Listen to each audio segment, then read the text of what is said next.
ভগবান শঙ্কর এমন একটা মহিমা, এই জগতে যে বস্তুগুলো কেউ আদর করে না, ভালোবাসে না, অস্পৃশ্য, সেই বস্তুগুলোই বলছেন আমাদের দাও। ভূত প্রেতকে কেউ স্বীকার করে? উনি হলেন ভূতেশ্বর মহাদেব। তার মানে ভূত প্রেতেরা যাওয়ার জায়গা নেই, এদেরকে সব তাড়িয়ে দেয়, বলে তোরা আমার কাছে আয়, আমার সামনে নাচবি গাইবি, আয় আমার কাছে। এমন দরদি ভগবান শঙ্কর, ভূতেশ্বর, ভূতের ঈশ্বর। ভূত প্রেতকে কেউ চান আপনারা? কিন্তু উনি বলছেন তোদের কেউ জায়গা দেবে না রে, তোরা আমার কাছে আয়। এমন দরদি আর কে, কোন ভগবান আছে আমাকে বলুন। তারপর বলছেন পূর্ণিমার চাঁদকে সবাই চায় না, চতুর্থ চাঁদ, পঞ্চমীর চাঁদ কেউ চায় না। চাঁদকে বললেন যখন তুমি খণ্ড, যখন কেউ চাই না তুমি আমার মাথায় এসো, আমি খণ্ড বস্তুগুলোই নেব, পূর্ণ দরকার নাই। কথাগুলো ছোট ছোট কিন্তু খুব মর্মস্পর্শী। ভগবান ভূত প্রেত যা আমার পাশে আসো, এবং এবং এক কাজ করো, এ চাঁদ তুমি তো খণ্ডিত, তুমি আমার মাথায় এসে বসো, আমি পূর্ণ চাই না, যা পাবো তাতে সন্তুষ্ট। আচ্ছা ভগবান আপনি সব থেকে ভালোবাসেন কি বলে? চিতা ভস্য। ভগবান শঙ্কর কি মেখেছে? আর কিছু পাননি উনি? বলেন ওটাই তো মাখতে হয়, গায়ে পাউডার মাখানো যায় বটে, কিন্তু ওতে কাজ হয় না। কারণ ওই দেহ একদিন মাটির নিচে থাকলে পোকা করে খাবে, মাটি করে দেবে, না হলে চিতায় পড়লে ছাই হবে এক মুঠো। তো সেই দেহকে আর সাজাবো কি? বরঞ্চ যদি এই দেহ এক মুষ্টি ছাই ছাড়া, এটি ভোগের নয়, এটি কামনা বাসনা ভোগ উপভোগের জন্য নয়, অন্তিম যখন এক মুষ্ট ছাই জরাব্যাধি, তখন আমি আর ভোগের দিকে কেন দৃষ্টি দেব? একদিন তো ছাই হতেই হবে। এই মহা তত্ত্বটা, এই জগৎ, এই জড়ত্ব দেহ যে একদিন নশ্বর হবে, এই তত্ত্বটা শিব ঠাকুর গায়ে মাখতে বলেছেন। আমরা ঢেকে দেই। আজকাল কালো রূপ ঢাকবারও ভালো জিনিস বেরিয়েছে, বিউটি পার্লার। তো অনেক মেয়ে বিয়ের সময় এমন করে সাজায়, মনে হয় বাবা এই তো বিশ্ব সুন্দরী।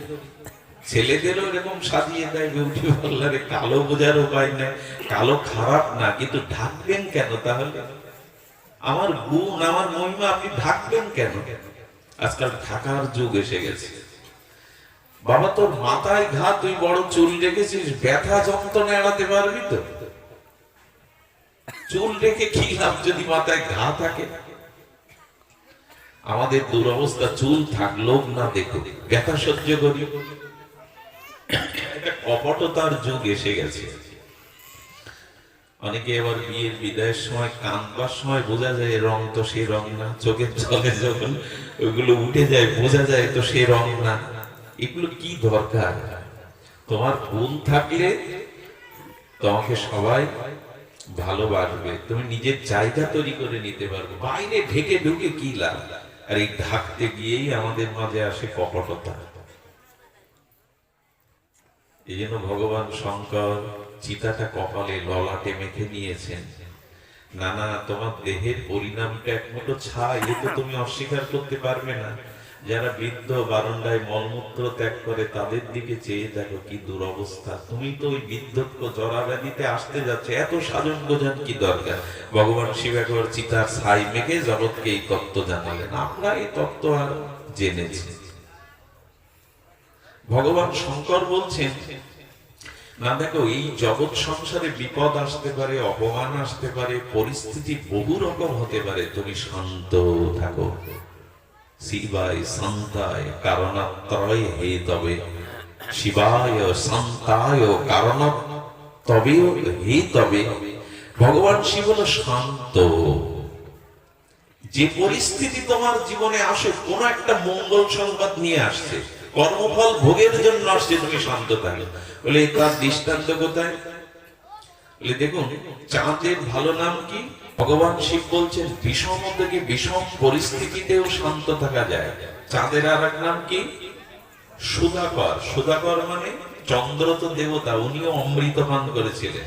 এই জন্য চাঁদের কিরণ ওটা বনস্পতির গুণ বাড়িয়ে দেয়, গর্ভের সন্তান বৃদ্ধি পাওয়ায়। এবং চাঁদের আলো যে মাকে, তার গাটা শীতল হয়ে যায়। সুধা তো ওটা অমৃত। এই জন্য চাঁদের আর এক নাম সুধাকর। ভগবানের মাথায় আছে সুধা আর কণ্ঠে আছে কি? ভগবান শিবের কণ্ঠে কি আছে? বিষ। বিষ, কালকুট বিষ নীলকণ্ঠ বলা হয় না? তিনি বিষকে গ্রহণ করেছিলেন। এই দেখুন, সমুদ্র মন্থনে দেবতারা ভগবান বলে দিল, দেবগণ প্রথমে কিন্তু যে অমৃতের জন্য মন্দর পর্বতে বাসুকী নাগকে নিয়ে দেবাসুর তোমরা মন্থন করছেন, প্রথমে কিন্তু অমৃত আসবে না, প্রথমে আসবে বিষ, তারপরে আসবে ঐশ্বর্য, লক্ষ্মী, ধন সম্পদ। যদি দুটোকে এড়িয়ে যেতে পারো তবে অমৃত পাবে। যারা ভগবত পথে এসেছেন, যারা সদ্গুরু দীক্ষা নিয়ে ভজন সাধন পথে এসেছেন, তাদের জন্য ভগবানের এই দুটো উপদেশ। তোমাকে যে সবাই ফুলের মালা দেবে, তোমাকে যে সবাই সম্মান করবে, ভালোবাসবে, এমন না। তোমার জীবনে বিষগুলো আগে আসবে, কলঙ্ক আসবে, অপমান আসবে, বাধা আসবে। এই বিষ আগে উঠবে। যদি ভজন সাধন মন্থন করো তাহলে আগে বিষ উঠবে, ওগুলো এড়িয়ে যেতে হবে। জয় রাধে। বিষ আমরা অনেকে এড়াতে পারি, পরের জিনিসটা এড়াতে পারি না। অর্থ, টাকা পয়সা, এ তো ঝরঝর করে পড়ে। দুটো কথা বলতে শিখলে এই ব্যাসাসনে বসে টাকা ছুঁড়ে মারে লোক, টাকা গুজে গুজে দেয়। বললেন এই লোকটা যদি না এড়াতে পারো তাহলে অমৃত কি সংকেত দেখুন। আগে বিষ উঠবে কেন? আগে অমৃত উঠতে পারবে না? বলো না, ভজন সাধন করে অমৃত বা প্রেম লাভ করতে গেলে আগে এই দুটো এড়াও। বিষকে এড়াও আর ধন সম্পদ, যে মান সম্মান সম্পদ আসছে, এর নেশা যদি একবার পেয়ে যায়, 20,000 ছাড়া যাব না, 10,000 ছাড়া যাব না, আটকে যাবে, অমৃত পাবে না। ভগবানের প্রেমামৃত, করুণামৃত এটা পাবে না। অর্থকে যদি আটকে যাও তো শেষ। অর্থের নেশা অনেকটা নেশা, এ আপনাকে একেবারে অমৃত থেকে বঞ্চিত করে। দেবতারা দেখলেন কেউ বিষ নেয় না। ভগবান শিব বললেন, যেটা কেউ নেয় না, ওই আর্ধেক চিতার ভস্য, ভূত প্রেতগণ সব আমাকে দাও, তো বিষও আমায় দাও। বিষ নেওয়ার লোক কম জগতে, অমৃত নেওয়ার লোক হলো বেশি। তো ভগবান শিবের কণ্ঠে বিষ আর মাথায় অমৃত, দুটো একসাথে থাকে? বিষ আর অমৃত একসাথে থাকে? ওনার আছে। উনি বললেন বিষও থাকবে সংসারে, অমৃতও থাকবে, সুখও থাকবে, দুঃখও থাকবে, মানও থাকবে, অপমানও থাকবে। যেমন শীতও থাকবে, গ্রীষ্মও থাকবে। এগুলিকে মেনে নাও, ঠিক আছে? এগুলিকে বাবা বোঝা যায়? ঘুমায় না বাবা, বোঝা যায়? আর বুঝেছেন, ঘুমালে বুঝবেন কি করে? ঘুমায় না, সারাদিন কষ্ট করেছেন জানি, কিন্তু এই আর একটু কষ্ট করুন। আমাদের তুলসীদাস বলেছেন, সোতে সোতে কেয়া করো ভাই, ওঠো ভজ ভজ মোরার, এই সাদি নাহি গা লম্বাপা নাহি পসার। তুমি এখানে ঘুমাচ্ছ কেন? একদিন তোমার ঘুম আসছে, যে ঘুম আর কোনো কালে, সেদিন ঘুমাও, কেউ আর ডেকেও তোমাকে জাগাতে পারবে না। আজ এখানে ঘুমাচ্ছ কেন? আজ এখানে মুরারিকে ভজন করো, ভগবানকে ভজন করো। এমন দিন আসছে যে লম্বা পার ভাস করে তুমি চিতায় তুলে দেখেছেন, পা ভাস করা যায়? ভেঙে চুরে ভাস করে কাট দেয়। এই সাদি নায়েগা লম্বা পা নাহি পাসার, পার ভাস করেও শুতে পারবে না। তো সেই ঘুম আসছে তোমার, কাল ঘুম, এখানে ঘুমাবে কেন তুমি? ঘুম আসে কি জানেন? সেসব কারণ এক কথা থেকে আরেক কথায় যেতে ভালো লাগে, কিন্তু সামনে হরি কথা শুনে যদি কেউ ঘুমায়, এটা খুব কষ্ট হয়। বারবার বলছি, নিজেকে সতর্ক করুন। আপনাকে বঞ্চিত করবার জন্য ওরা ঢুকছে। ঝিমানি, ঘুম, নিদ্রা, আপনাকে হরি কথা থেকে বঞ্চনা করবে বলে ওরা আসছে। ওদের বিরুদ্ধে যুদ্ধ করুন। বৃন্দাবনের অনেক সাধুরা রাত জেগে ভজন করবে বলে প্রথমে চোখে কি দিতে জানেন? সরিষার তেলে, গল্প না, যাতে জ্বালা করলে ঘুমটা না আসে। এর পরেও যখন ঘুম আসতো তখন কাঁচা ঝাল এটা ডোলে চোখে দিত, ভুলে যায়, যা আমি জেগে ভজন করব। এক মহাত্মা শিখাতে সুতো বেঁধে টানিয়ে রাখতেন, চিমানি এলে যেন টান পড়ে। এদেরই হয়, এরাই পারে। একটু দেহের সুখকে ত্যাগ না করলে কৃষ্ণ ভজন ভগবত ভজন হবে না। যুগ যুগান্তর স্ত্রী পুত্র মোহ সংসার ছেড়ে গৃহ গহ্বরে শীত উষ্ণ সুখ দুঃখ সহ্য করে ঋষিমুনিরা পাচ্ছেন, আর আপনি এইখানে এই সুকোমল পরিবেশে সুখময় পরিবেশে ঘুমাবেন, ভগবান পাবেন? সতর্ক হন, নিজের বিরুদ্ধে যুদ্ধ করুন, নিদ্রাকে আসতে দিয়েন না। অলসতা নিদ্রা এরা ভজন থেকে দূরে নিয়ে যায়, এরা কলি। যাই হোক, বিষ আর অমৃত শিব ঠাকুরের একখানে, এটা সম্ভব? বলেন আমার কাছে উনি দেখাচ্ছেন তোমার জীবনে বিষও আসবে অমৃত আসবে, শান্ত থাকো আমার মতো শিবায় শান্তায় কারণত্রয় হি তবে, শান্ত থাকো। আচ্ছা, জল আর আগুন একসাথে থাকে বাবা? থাকে কি মা? থাকে, কিন্তু ওনার আছে, ওনার এই ত্রিনয়ন, এই যে আজ্ঞা চক্রে দিয়ে উনি কামকে পোড়ালেন না অগ্নি দিয়ে, এইখানে আছে ওনার অগ্নি, আর মাথায় আছে গঙ্গা। আগুন আর জল একসাথে কিরকম শান্ত হলে দুটো একসাথে ধারণ করা যায়। আমাদের জীবনে আগুনও আছে, আবার কখনো কখনো ক্রোধ রূপ অগ্নি জ্বলে ওঠে, আবার আমরা শান্ত হয়ে বলি দুটো অবস্থায় শান্ত থাকো। আচ্ছা, ও কথা বাদ দিন, গলে কি আছে ভগবান শিবের? পেঁচানো সাপ যদি কারো গলে থাকে, সে শান্ত থাকতে পারে? বলেন এই কামরূপ সর্পকে, লোভরূপ সর্পকে আমি গলায় জড়িয়ে নিজের আয়ত্তধীন করেছি, ও আমার ক্ষতি, ওর দিকটা বাইরের দিক, আমাকেও দংশন করবে না। আচ্ছা, বুঝলাম ভগবান তোমার গলে সাপ, কিন্তু তোমার পুত্র কার্তিকের বাহন কি? কার্তিকের বাহন কি মায়েরা? কথা বলেন না কেন? ময়ূর। তো ময়ূর আর সাপ একসাথে থাকে, ময়ূর খায় কি? ভগবান শিব বললেন এই বিষম পরিস্থিতিতেও আমার এখানে কেউ কারোর ক্ষতি করছে না, আমি নিয়ন্ত্রণ করে রেখে দিয়েছি। আচ্ছা, ময়ূর সাপ খায়, আর সাপ কি খায়? ইঁদুর খায়। গণেশের বাহন কি? এই দুটো একসাথে আসে কি করে? শিব ঠাকুর বললেন এই দুটোও আমি নিয়ন্ত্রণ করে রেখেছি, এরা কেউ কারোর খায় না। গণেশ বাহনের মধ্যে ভয় পায়, বাবার গলার থেকে যদি নেমে আসে আমার এই বাহনটা তো খেয়ে ফেলবে, সব পরিস্থিতি। আচ্ছা, মা দুর্গার বাহন কি? মা দুর্গার কি বাহন? সিংহ বাহিনী দেবী দুর্গা। আর ভগবান শিবের বাহন কি? বৃষ, ষাঁড়, গাভী। তো গাভী আর সিংহ এক জায়গায় থাকবে কি করে? বলেন এই পরিস্থিতিতেও আমি নিয়ন্ত্রণ করেছি। অদ্ভুত তত্ত্ব। বলেন এই বিষম পরিস্থিতি থেকেও নিজেকে শান্ত রাখো, তাহলেই জগতের গ্লানি দূর হবে, মৃত্যু দূর হবে, তাহলেই জগতে অমৃত পাবে। বৃষ এবং সিংহ এক জায়গায় থাকবে কি করে? বলে উনি নিয়ন্ত্রণ করে রেখেছেন। প্রশ্ন হলো ভগবান আপনি এদের নিয়ন্ত্রণ করছেন কি করে? সেই মন্ত্রটা তো বলুন আমাদের, বোঝা যায় বাবা। এখন আমরা ভগবান শঙ্করকে প্রশ্ন করব আপনি এদের নিয়ন্ত্রণ করছেন কি করে, সেই মন্ত্রটা দিন। ভগবান শিব বললেন আমার 5টা মুখ, আর এই 5টা মুখে এইসব নিয়ন্ত্রণের মন্ত্র একটাই, জয় সিয়ারাম, জয় সিয়ারাম। ভগবানের নামই আমাকে নিয়ন্ত্রণ করতে এই শক্তি দিয়েছে। যারা ভগবানের নামাশ্রয় করবে, নামময় হয়ে থাকবে, তারা এই বিষম পরিস্থিতিতে শান্ত থাকতে পারবে। এর মূল মন্ত্র হলো ভগবানের নাম। পঞ্চমুখে রাম গান, গান ত্রিপুরারি।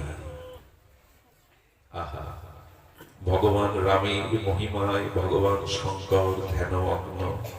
পঞ্চানন ত্রিপুরারি, তিনি পঞ্চমুখেই ভগবানের নাম গুণাগুণ করে চলেছেন, নাম গুণাগুণ করে চলেছেন।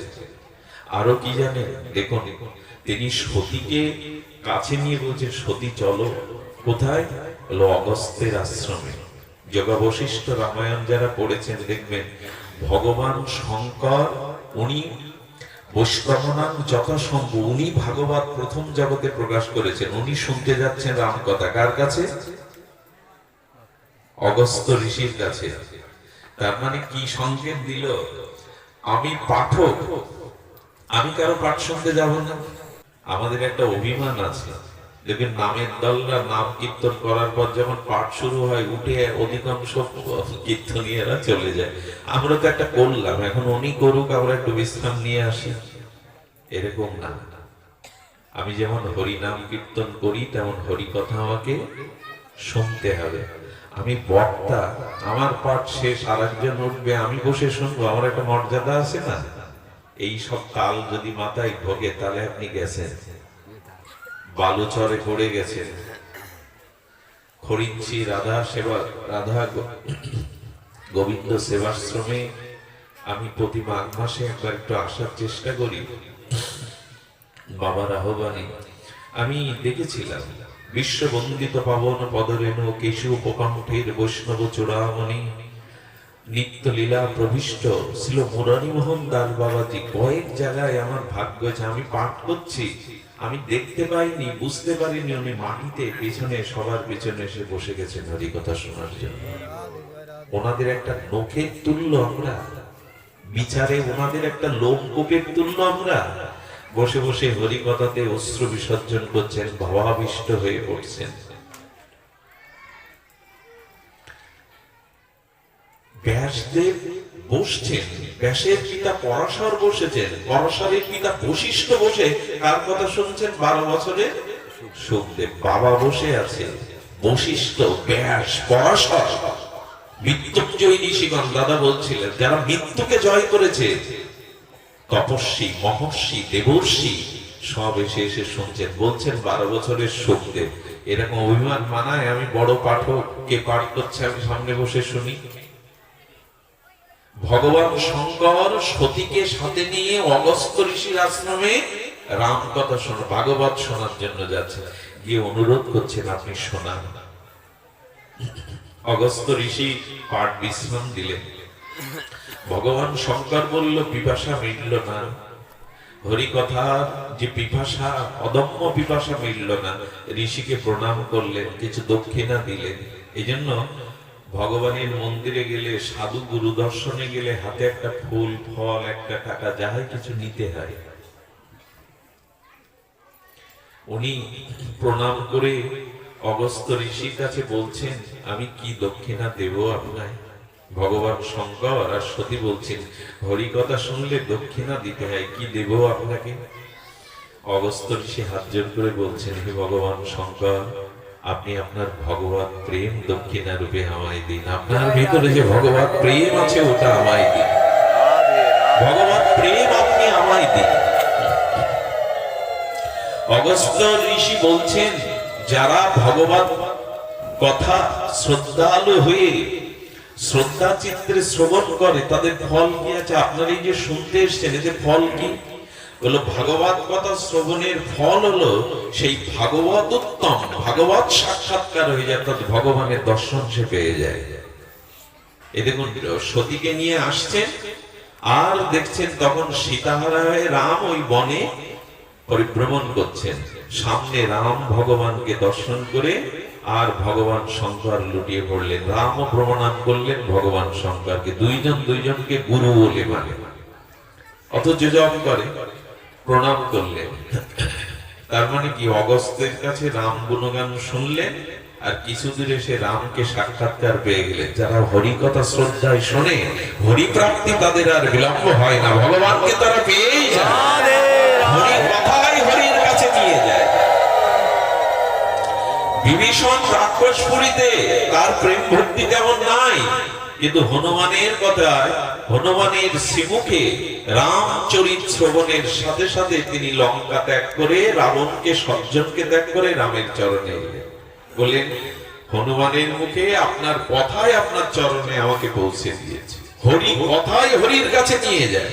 আচ্ছা গঙ্গার তীরে হাঁটতে হাঁটতে হাঁটতে হাঁটতে হাঁটতে যদি পথ হারা না হয়, গঙ্গার তীরে হাঁটতে থাকেন, গঙ্গার উৎস গোমুখে একদিন পৌঁছাবেন না?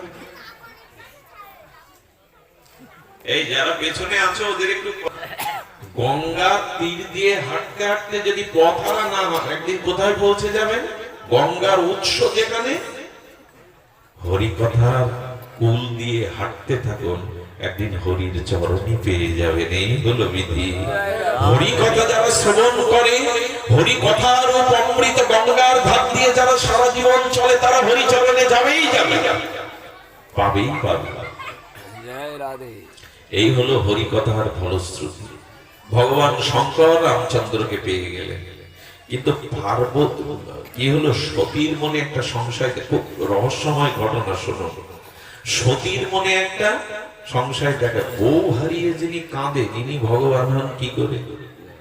রামচন্দ্র মা সীতাকে হারিয়ে রোদন করছেন। বলেন, যার কথা অগস্ত্য ঋষির কাছে শুনলাম, মাঝে মাঝে আমাদের এরকম সংশয় হয়, এই গুরুদেবের দেখছি এই ভাব শিশুর মতো, ইনি এমন হন কি করে? এইরকম ভাবনা আনবেন না। ভগবান রাম সীতাহারা হয়ে কাঁদছেন। দেখুন, প্রতিটি স্বামীর কাছে তার স্ত্রীকে কিভাবে মর্যাদা দিতে হয়, মর্যাদা পুরুষোত্তম শিখিয়েছেন। লক্ষণ বলেছিল, দাদা তুমি অযোধ্যা পতি, তুমি রঘুপতি রামচন্দ্র, রঘুবংশের উজ্জ্বল তারকা, তুমি চাইলে 100টা সীতা বিবাহ করতে পারো। তুমি ফিরে চলো, সীতা উদ্ধারের প্রয়োজন নেই। লক্ষণকে বলেছিল, সীতাকে যদি না পায়, কোনদিন আমি অযোধ্যায় ফিরে যাব না, এই বনেই থেকে যাব। সীতাই আমার সব, সীতাই আমার সকল কিছু। আমি যখন রোগ শয্যায় পড়ি, তখন সীতা বোনের মতো আমার সেবা করে, ভগ্নীর মতো। আমি যখন কোনো সমস্যায় পড়ি, শ্রেষ্ঠ বুদ্ধিমান মন্ত্রীর মতো আমাকে প্রেরণা দিয়ে সমস্যা দূর করে। আমাকে যখন সেবা করে, তখন সীতা আমার স্ত্রী থাকে না, তখন আমার মা হয়ে যায়। আমার শয্যায় যখন আসে, তখন আমাকে পরম আনন্দ দান করে আমার সমস্ত ক্লান্তি দুঃখ জরাব্যাধি দূর করে দেয়।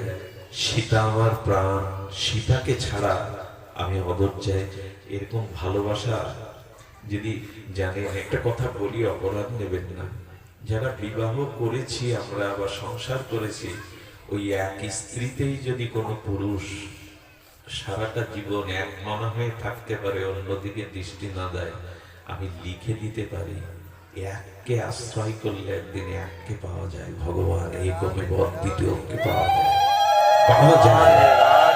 আজকের সমাজে এত অভিশাপ কেন জানেন?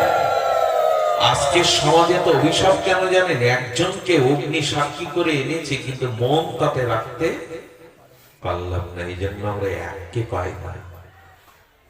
ঠিক যে নারীরা যে পতি পেয়েছেন, অসুস্থ হোক, রুগ্ন হোক, কুৎসিত হোক, যদি এই এক পতি নিয়েই জীবন কাটাতে পারেন, তবে ভগবান বলছেন এই পতিব্রতা ধর্মই তাকে পরম পতির কাছে পৌঁছে দেবে, ভগবানের কাছে পৌঁছে দেবে।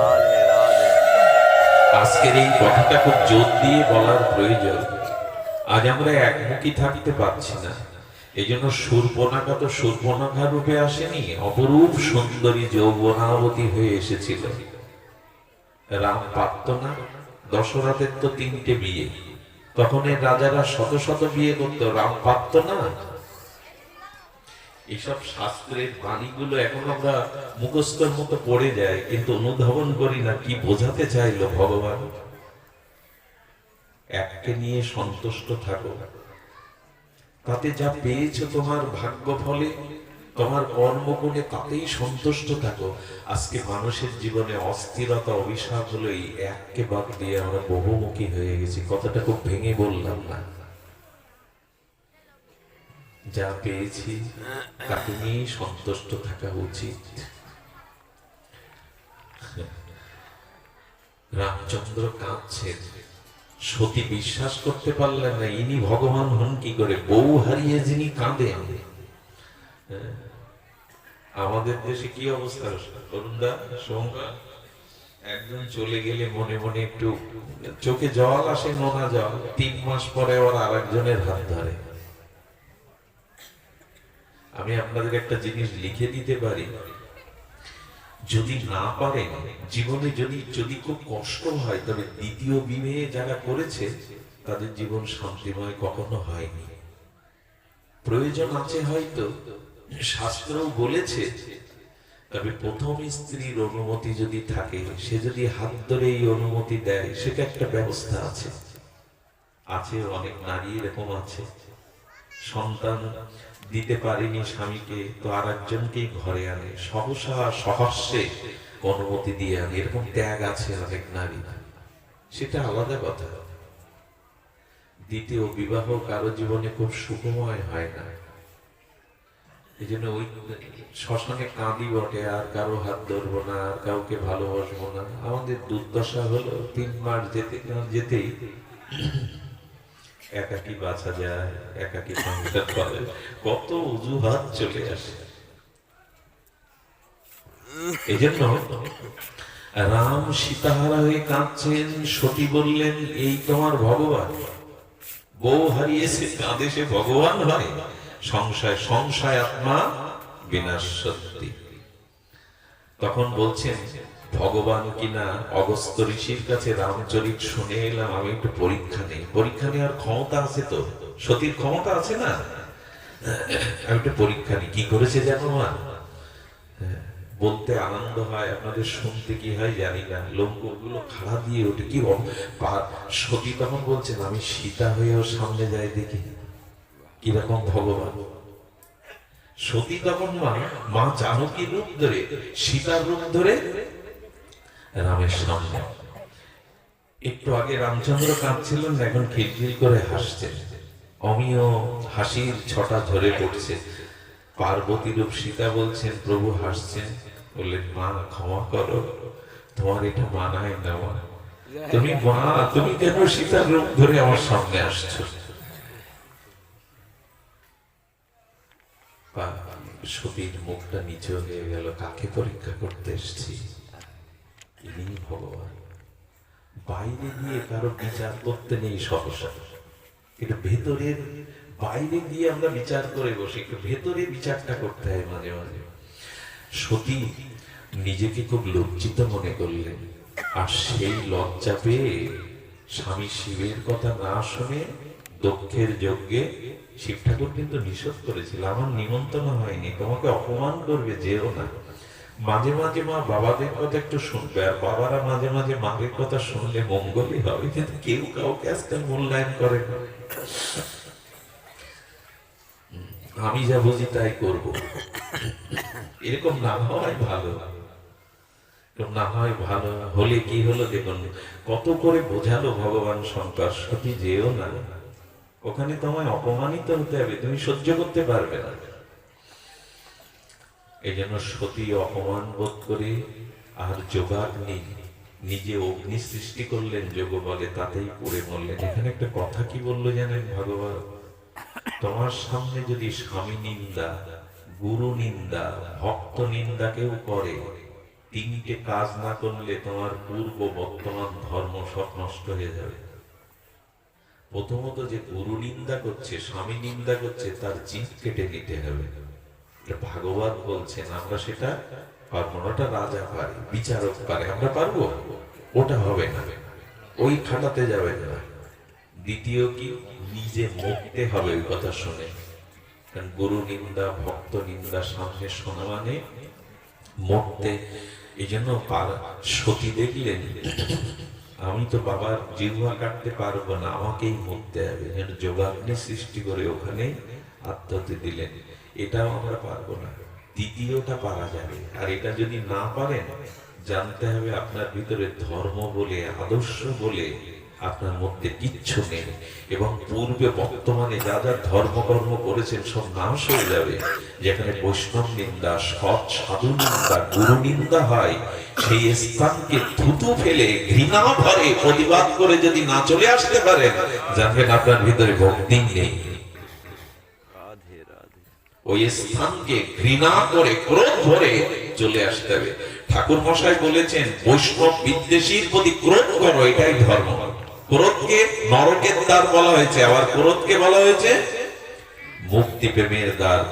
ক্রোধ ভক্ত দেশই জানে, যারা ভক্তকে দেশ করে ওখানে ক্রোধ প্রয়োগ করো, নালে বুঝতে হবে তোমার ভিতরে ধর্মীয় কোনো তত্ত্বই নেই। সব তালে তাল দেব, এদের ব্যক্তিত্ব নেই। যারা সব তালে তাল দেয় এরা ব্যক্তিত্বহীন, এদের দ্বারা সমাজ কিছু পায় না। সবাইকে সব তালে তাল দেওয়া মানুষ যারা না, সেই জমিদার ছদ্মবেশে গ্রামের বাজারে গেছে কিনতে, আর তার চাকর গেছে, দাস গেছে, বলছে চাকরকে, দাসকে বলছে ছদ্মবেশে রাজা গেছে জমিদার, বলি বেগুন গুলো খুব ভালো, বেগুন বেগুন খুব ভালো। বলছে হ্যাঁ, বেগুন সবটাতেই খাটে, পোড়া খাওয়া যায়, কালিয়া খাওয়া যায়, ভাজা খাওয়া যায়, বেগুনের কত গুণ যা পুড়িয়েও খেলে উপকার। আমি ভালো বললাম আর তুই 10 প্রকারের আবার বাজনা বাজিয়ে দিলি, কিন্তু বেগুন যে অ্যালার্জি হয়, আমার যে অ্যালার্জির দোষ। বলে ঠিকই বলেছে, তোর নামই তো বেগুন, কোনো গুণ নেই বলেই তোর নাম বেগুন, বেগুন খাওয়া উচিত না। বলে থাম বেটা, আমি ভালো বললে ভালো বলছিস আর আমি মন্দ বললে মন্দ বলছিস। তখনও বলছেন আপনি যে টাকা দেন তাতে আমার দেহ সংসার যাত্রা নির্বাহ হয়, তাই আমি বুদ্ধি করে মনে করেছি যে আপনাকে তো খুশি রাখতে হবে, আপনি যা ভালো বলবেন আমি 10 প্রকার ভালো বলবো, আর আপনি যা মন্দ বলবেন আমি 10 প্রকার মন্দ বলবো। এই হলো আমাদের অনেকের দশা। আমরা যে পাত্রে যাই সেই পাত্রের রং। ব্যক্তিত্বটা আলাদা রাখুন, সবাইকে খুশি করতে যাবেন না, ওটা উচিত না, পারবেনও না। কিন্তু ভক্তদ্বেষী জনে ক্রোধটা প্রকাশ করতেই হবে, নাহলে ধর্ম যা কিছু আছে নষ্ট হয়ে যাবে। আপনি সহ্য করতে পারেন আপনার প্রতি কোনো অত্যাচার, কিন্তু যদি দেখেন একটা নিরপরাধ ভাগবত ভক্তের কিছু হচ্ছে, তখন আপনি জ্বলে না উঠলে জানবেন আপনার ভিতরে ভক্তিই নেই, ধর্মই নেই। পার্বতী মা, সতী মা নিজেকে আত্মাহুতি দিয়ে দিলেন। এরপরে ভগবান শঙ্কর সতীহারায় বড় রোদন করেছিলেন। আপনারা জানেন সেই যে, এই জন্য বলা হয় যে শিবহীন কোন যজ্ঞ যেন করতে, আমরা যা কিছু করি, শিব মানে মঙ্গল, যা কিছু করি তাতে যেন অপরের, সমাজের, অন্যের মঙ্গল চিন্তা করে করি, তা না হলে কিন্তু ওটা শিবহীন যজ্ঞ হয়ে যাবে। আজকাল তো এই পাড়ায় যজ্ঞ কেন করছে, ওই পাড়ার ওরা করে তো আমাদেরও যোগ্য করতে হবে, নাহলে আমরা ছোট হয়ে যাব।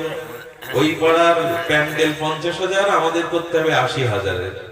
এই আমাদের দুর্দশা হলো এই প্রতিযোগিতা। হিন্দু সমাজের আজ যে দুর্দশা, ওরা করেছে আমাদেরও করতে হবে, ওদের থেকে একটু বেশি করে দেখাতে হবে। এগুলো সব শিবহীন যজ্ঞ। কে কত লোক আনতে পারে, কে কত করে রাজস্ব করতে পারে, এইটা না, এই যেটা করছি উদ্দেশ্য হবে যেন এর দ্বারা অন্যের মঙ্গল হয়, সমাজের কল্যাণ হয়, এই ভেবে যজ্ঞ করো, না হলে দক্ষ যজ্ঞ হয়ে যাবে। হচ্ছেও তাই। মন্দিরের কমিটি, তার মধ্যে 10 জন থাকলে 5 জন 5 জন দুটো দল হয়ে যায়। হিন্দুদের দুরবস্থা তো এই, একই মন্দিরে 10 জন কমিটি তো 5 জন 5 জন আলাদা, দ্বন্দ্ব সংঘাত। এই প্রতিযোগিতার জন্য নয়, যা কিছু করবে একটু সত্য শূন্যে, যাতে অপরের মঙ্গল। ভগবান শিব মানেই তাই, যিনি অন্যের জন্য বিষ ধারণ করে। এই জন্য যা কিছু করবেন, সে ক্ষুদ্র বা বৃহৎ, যদি অপরের মঙ্গল চিন্তা করে করেন, আপনার দ্বারা হয়, এতেই আপনার কল্যাণ, আপনার উদ্ধার।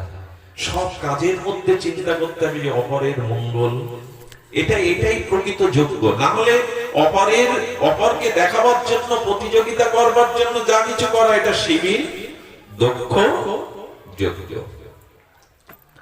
শুধু ভক্তগণ, আজকাল অনেক যজ্ঞে গিয়ে দেখেছি চেয়ার টেবিলে খাওয়ার ব্যবস্থা করা হচ্ছে, ডেকোরেটর থেকে এনে মহাপ্রভুর প্রসাদকে ডেকোরেটরের চেয়ারে আপনি খাওয়াবেন। আপনার এই যজ্ঞ উন্নত বলে, আপনি আলাদা সিস্টেম করবেন বলে। মাঝে এক ভক্ত বলছে, দাদা এক জায়গায় গিয়ে আমি একটু প্রসাদ চাইছি, অতিরিক্ত একটু প্রসাদ চাইছি, তো সেই গৃহকর্তা একজনের নাম ধরে ডেকে বললো ওনাকে একটু প্রসাদ দাও। যে নামটা নিল, মানে যিনি রান্না করছেন তিনি আমাদের সম্প্রদায়ের নন। আজকাল সব সুইচ টেপার মতো হয়ে গেছে, কিছু টাকা দিলাম নাও। এই জন্য আমার মনে হয় মহাপ্রভুর প্রসাদ, কারণ ওই দাঁড়িয়ে যখন দেখবেন, দাঁড়িয়ে যখন আপনি প্রসাদ পাওয়া দেখবেন, দেখবেন সবাই জুতো ভাই দিয়ে প্রসাদ নিচ্ছে। দাঁড়িয়ে যখন আপনি চেয়ার টেবিলে বসবেন, অনেকের পায়ে দেখবেন ভগবানের প্রসাদকে জুতো পায়ে দিয়ে নেওয়াটা যে কত মারাত্মক অপরাধ।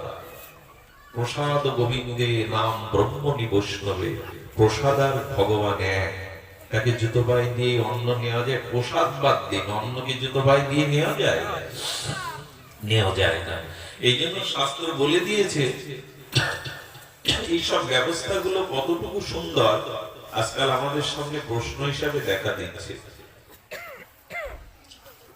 সনাতন হিন্দুর কর্তব্য হলো যার যজ্ঞে যে প্রসাদ, এটা ভূমিতে বসেই পাদুকাটানা ছেড়ে নেওয়াই উচিত।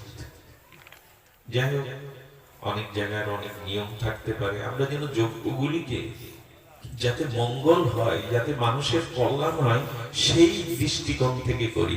আমি শিবতত্ত্ব বলতে বলতে এসেছিলাম, পার্বতী দক্ষ যজ্ঞে সতী যখন দেহ রাখলো, কি চিন্তা করতে করতে মারা গেল? সতী দেহ ত্যাগ করলো, কি চিন্তা? একটা চিন্তা নিয়ে তো তাকে মরতে হয়। আমার প্রভুর নিন্দা হচ্ছে এই প্রাণ আমি, আমার প্রভুর নিন্দা হচ্ছে প্রাণ আমি, তাহলে প্রভুর চিন্তা করেই তো মরল। তো মৃত্যুর সময় যে যেরূপ চিন্তা করতে করতে মরে, তার পরবর্তী গতি।